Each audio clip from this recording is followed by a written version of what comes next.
Hi, this is Jackie Erickson coming at you from the Stitchin Post in Sisters, Oregon.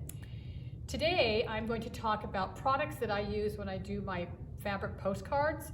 These are basic things that we use throughout the postcards, all of them, most of the time.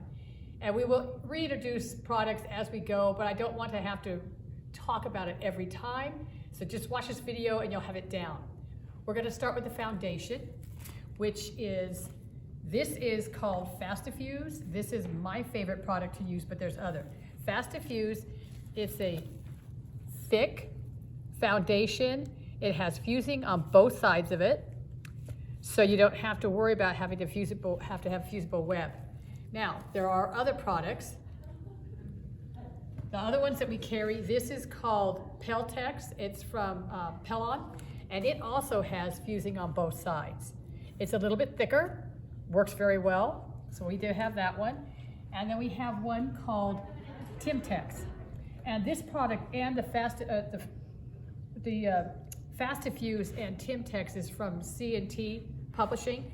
This one is it's the same thing, but it doesn't have fusible on either side of it. So you would have to use a different fusible material, which is next. Oh, and when you get this product, if you buy it a half yard at a time, you can cut 3 6-inch strips and then cut those 4 inches across. You'll get 15 of these little postcard foundations. So that's kind of nice to keep that in the back of your mind. So if you don't have fusible on your foundations, then you can get what we like, Wonder Under. There's 2 different weights. There's heavy duty and there's regular. You can use either one. And that's a Pelon product also.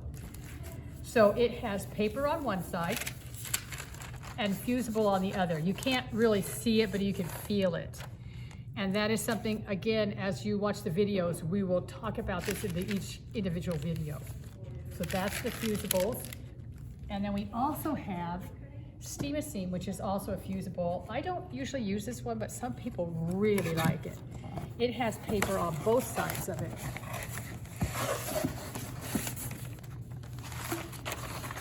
And it's a fusible. The instructions come with it.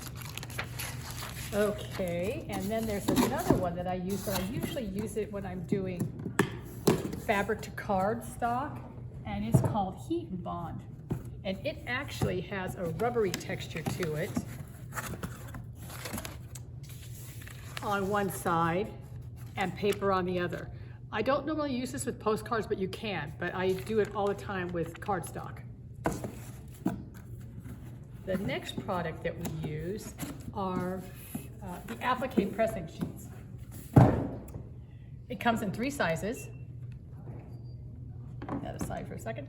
So we have 3 sizes here. Here's the small one, the medium one, and here is the large one.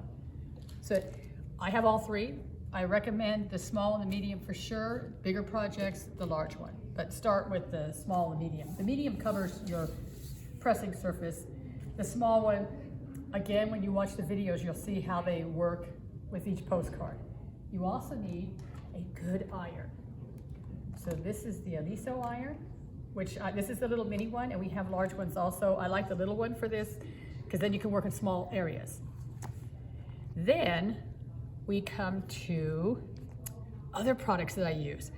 I'm actually going to iron a background onto one of my pieces here, okay? Just line it up. It's 4 inches by 6 inches.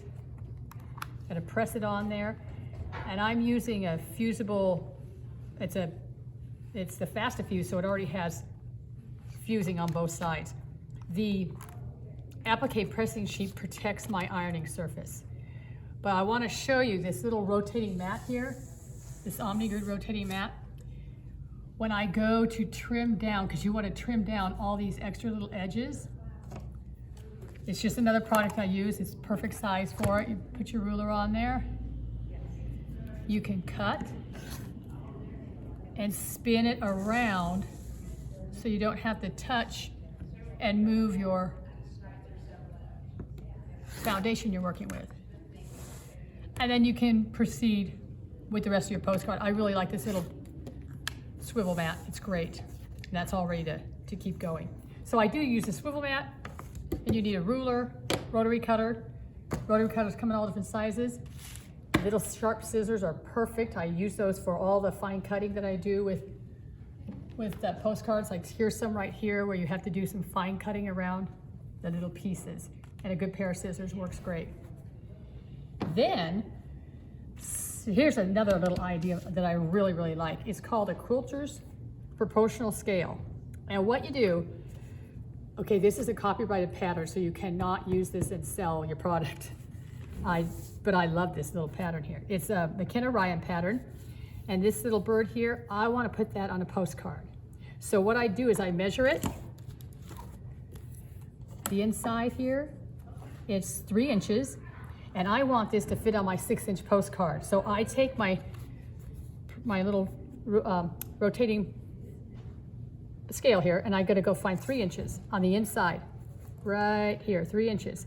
I wanna make it 6 inches. So I move it around till it gets to the 6 inches, line it up. Then I look in the little window here, and if I want to enlarge it, I enlarge it 200%, okay? I did that. Here's my enlarged postcard.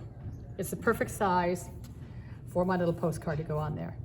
This thing is great. You can do this with flowers, anything. And I think that pretty much covers the basic stuff that I use. And every video that we do, there may be another product that I introduce at that time, but this is, oh, there is one more thing. You don't have to have these, but they're really nice to have on the back of your postcards. They're little, we sell these at the store, and they're little backs that you can press right onto your postcard and send it through the mail. So we do have those available. And then you can frame your postcards like this. Just go buy a little frame in one of the hobby shops, and you're good to go. Thank you, and watch the rest of our videos, please.